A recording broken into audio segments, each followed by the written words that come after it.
Bolo raz jedno dievča menom Maruška.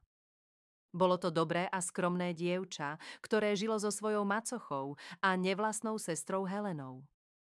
Jej macocha nemala Marušku rada, pretože bola krajšia a milšia ako jej vlastná dcéra. Drela ju od rána do večera a predsa jej nikdy nepovedala milé slovo. Jedného zimného dňa si Helena pomyslela, že chce fialky. Macocha prikázala Maruške, aby išla do lesa a priniesla fialky, inak nech sa nevracia domov. Maruška išla do zasneženého lesa. Bola jej zima a oči mala plné slz. Šla a šla, až prišla k vysokej hore, na vrchole ktorej horel oheň a okolo neho sedelo 12 mužov, 12 mesiačikov. Každý mal na sebe iný plášť a líšili sa vekom. Najmladší bol máj, najstarší december. Čo hľadáš, dievča? Spýtal sa december. Hľadám fialky, odpovedala Maruška potichu. Inak sa nesmiem vrátiť domov. Mesiačikovia sa medzi sebou radili a nakoniec december podal svoju palicu Marcovi.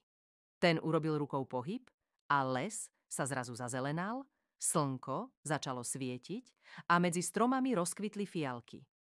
Maruška natrhala kvety a s úctou poďakovala mesiačikom. Vrátila sa domov, ale macocha a Helena boli prekvapené a nahnevané, že naozaj priniesla fialky. Na druhý deň si Helena prijala jahody.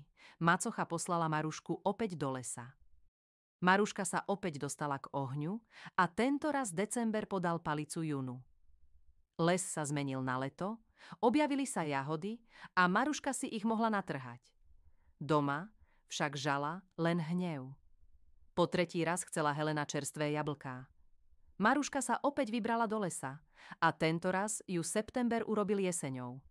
Jablká jej padali rovno do zástery. Keď prišla domov, Helena jej jablká zobrala a spolu s mamou sa rozhodli, že pôjdu do lesa sami.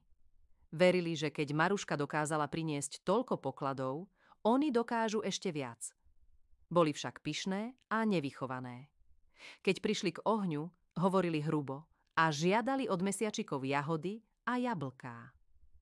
Mesiačikovia sa nahnevali a spôsobili takú snehovú búrku, že macocha s Helenkou zablúdili v lese a už sa nikdy nevrátili. Maruška potom žila šťastne, našla si dobrých ľudí, ktorí ju mali radi a nikdy viac nepoznala krutosť a nenávisť. 12 mesiačikov na ňu nikdy nezabudlo a vždy ju chránilo. A zazvonil zvonec a rozprávky bol koniec.